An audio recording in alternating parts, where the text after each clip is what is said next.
Kapuso Star, pasok sa The Alibay ni Kim Chiu at Paolo Avellino.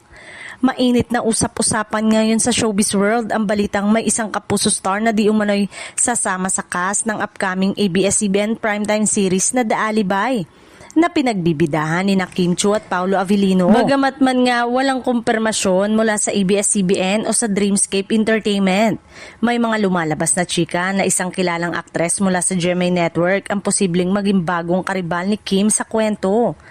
Ayon sa mga source, isa raw ito sa mga most promising leading ladies ng Kapuso Network na matagal nang gustong subukan ang paggawa ng proyekto sa kapamilya side.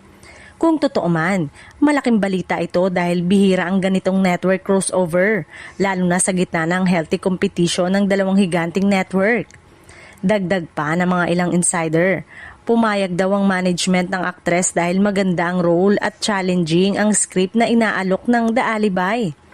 Sa ngayon, abala pa rin sina Kim Chiu at Paolo Avellino sa taping ng nasabing serye na inaasang ipapalabas sa unang bahagi ng 2026.